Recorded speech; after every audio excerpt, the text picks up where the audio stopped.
在之前的视频当中，我们看到过一些工厂发生了爆炸事故，就因为距离居民区太近，最后死伤惨重。所以那些生产危险物品的工厂必须得建在偏远的地方，离居民区必须足够的远。而事实证明，也确实应该这样。但如果有一种爆炸近乎一个小型核弹的威力，产生的冲击波可以影响到10公里外的居民，这得有多么的夸张呢？1988年5月，美国内华达州上空突然出现了巨型蘑菇云，不明真相的居民立刻都炸开了锅，难不成是战争爆发了吗？然而，接二连三的爆炸声撼动了整个拉斯维加斯山谷，甚至还惊动了科罗拉多州的地震仪，测出了里氏3.5级地震。要知道，这2个州之间还隔着一个犹他州，可见爆炸的规模之大。那么，如此大规模的爆炸，当时究竟发生了什么？下面我们就一起来看看它的来龙去脉。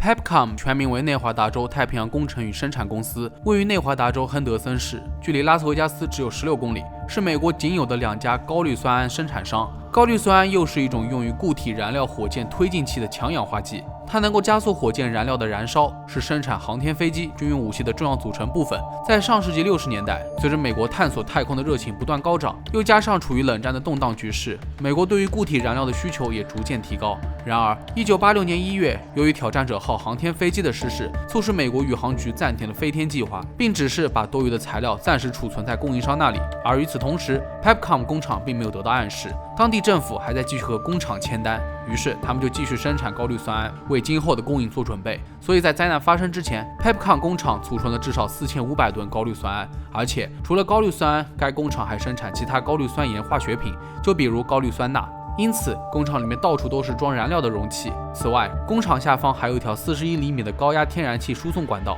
在火灾中也成为了安全隐患。1988年5月4日上午11点30分，62岁的罗伊·韦斯特菲尔德拨打了报警电话：“我们这里全部都着火了。”而燃烧的工厂正是 Pepcom。据调查，在起火之前，工人们正忙着维修风暴中受损的玻璃纤维结构，打算用焊机修理钢架。然而在使用过程当中，焊机产生的火花不小心点燃了玻璃纤维材料，火苗一下子就窜了起来。工人们急忙拿着水管来灭火，可是火势蔓延得飞快，一下子就烧到了储存高氯酸铵的塑料桶附近。随着火越烧越旺，仅凭工人的力量根本就无法灭火，所以他们只好扔下水管跑路了。听到失火的罗伊没有像其他人一样逃命，而是选择留下来报警。与此同时，距离工厂600米处的亨德森胡米德大道上，司机们也纷纷减速，查看不远处的浓烟和大火。而消防局接到电话后，也立刻赶往现场。然而，这些都还只是个开始。大约在11点51分，火场温度上升到了一定高度，一个含有1800公斤高氯酸铵的铝罐发生了爆炸。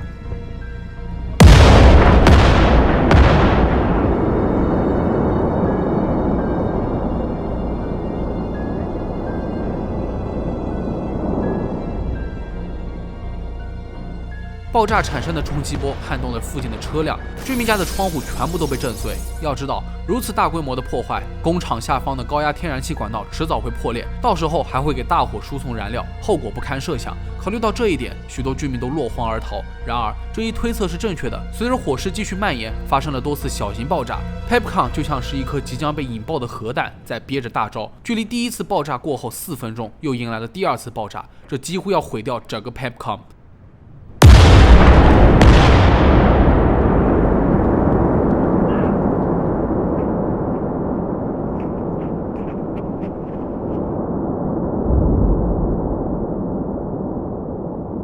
据说半径16公里范围内的居民都听到了雷鸣般的爆炸声，再加上了半空当中的蘑菇云，许多人都误以为核弹爆炸了，纷纷陷入恐慌之中。而此时 Pepcom 附近的其他工厂也都遭殃了，就比如一家棉花糖厂直接被冲击波暴力拆除，好在里面的员工从第一次听见爆炸声就全部撤离，无人伤亡。其实，当发生爆炸的时候，亨德森市的消防队长就在附近的消防站，看到浓烟后，他立刻就呼叫所有的消防员，自己先赶到现场。然而，一道闪光亮瞎了他的双眼，汽车在冲击波中剧烈的摇晃，车窗玻璃也几乎都被炸飞，碎玻璃还间接割伤了他的手。所有人都被眼前的大火惊呆了，工人们四处逃窜，不顾一切的逃跑，没有人愿意停下来多说一句。好在有一辆看上去是从工厂里面出来的车辆停了下来，司机告诉消防队长，恐怕更大的爆炸还在后面，大家千万不要进去，太危险了。在简单的了解情况之后，消防队长意识到这场火灾已经远远超出了他们的能力范围，于是立刻通知消防员暂时不要靠近火场，等待在1.5公里外的地方待命。然而，在消防队长准备离开现场时，又遇上了第二次爆炸，产生的冲击波就像是追着他跑一样，整台汽车都快散架了。等他开到消防车待命的地方，已经发现所有消防车的挡风玻璃也全部都被炸飞，现场一片狼藉。大约在下午1点，天然气公司把离工厂最近的一个天然气阀门给关了，切断了大火的燃料。即便如此 ，Pepcom 的6座建筑物全部被烧个精光，地面上还炸出了一个天坑，天然气管道也因此断裂，附近的工厂也都无一幸免。事发大概5个小时之后，这场大火才慢慢平息下来。其实，在灾难发生的时候，远在3.5公里之外，有几名工程师正在山顶上给电视台进行日常维护。他们发现起火之后，就开始拍摄录像。本以为是普通的火灾，没想到歪打正着，记录下了整个 Pepcom 被夷为平地的恐怖过程。也多亏了这段录像，向世人揭开了火灾传播的过程。爆炸的威力让所有人都目瞪口呆。在加利福尼亚州和科罗拉多州的天文台，2次大爆炸都分别测出了3.0和3.5级的地震，现场有100多名伤者被送往医院，还有更多的被玻璃碎片划伤的居民和消防员也自行前往医院进行包扎，数量根本无法统计。同时，警察迅速组织撤退工作，以工厂为中心，半径8公里范围内的居民。然而，不夸张地说，工厂周围10几公里的居民算是体验了一把人在家中坐，祸从天上来的离奇经历。玻璃窗被震碎已经是小事了，有的门连铰链都被震断了，还有的车库门直接飞进了厨房。工厂附近就像是经历了一场核爆，完全成为了废墟。另外还有3所学校也遭到了破坏，孩子们纷纷被转移到安全地带。更让人后怕的是，事发时有一架波音737客机正接近拉斯维加斯的麦卡伦国际机场，也受到了冲击波的影响。好在飞机最终平安落地，无人伤亡。据统计，这场事故至少造成了7400万美元的损失，还有2人死亡，372人受伤。2名遇难者的身份较为特殊，一位是刚刚提到的罗伊，他小时候得过小儿麻痹症，所以腿脚不便。在事发时，他正处于6楼的办公室，也许是他不想拖累同事，于是主动放弃逃生，选择留下来报警。而另外一位遇难者也是残障人士，他坐在轮椅上，更是没有逃生的机会了。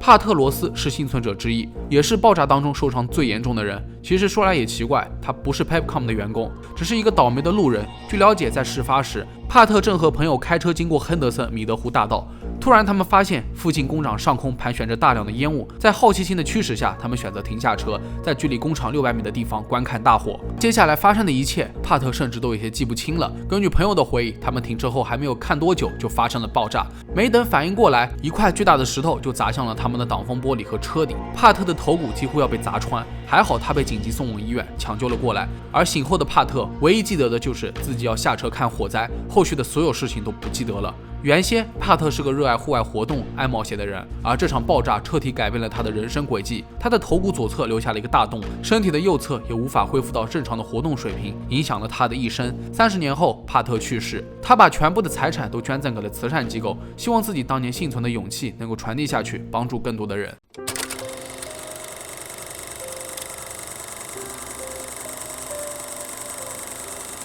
对于此次灾难发生的原因，工厂试图甩锅给天然气公司，声称是天然气管道泄露在前，才发生了后续一系列的爆炸。但从消防部门的调查结果来看，应该是焊机工作过程中不小心产生的火花导致的。不过着火原因是一方面，更重要的是该工厂的应急措施过于拉胯。根据知情人士透露，工厂缺乏灭火系统，也没有对员工进行过疏散演练和安全培训，所以遇到突发火灾，没有一个良好的组织灭火计划，到最后只能大难临头各自飞，任由灾难肆意扩张。另外，由于仓库内高氯酸铵的储存量实在太多了，空间明显不够用，所以才会发生化学品与配套装置拥挤的状况。这样那样的隐患也就严重威胁了整个工厂的安全管理。由于此次爆炸，内华达州立法机构通过了化学灾难预防法，所有化学品工厂必须制定详细的事故预防计划。所有经历过这场爆炸的人都不会忘记这可怕的一天。据调查人员称，这次事故让人们见识到1000多 TNT 爆炸的威力。直到现在，亨德森市的学校每年都会进行避难演练，为的就是这样的灾难再次发生，学生们可以撤离得井然有序。工业灾难时有发生，这是城市的伤痕，也是所有人刻骨铭心的痛苦回忆。可随着时代的发展，很多历史在时间的长河里面不断的被遗忘。虽然这场事故的死亡人数并不多，但对于后来人来说，这也是一堂有关于工业安全的历史课，需要牢记于心。那好了，本期视频到这就结束了。如果觉得视频做得还不错的话，也别忘了点赞、收藏和投币。我是真人，咱们下期视频再见吧。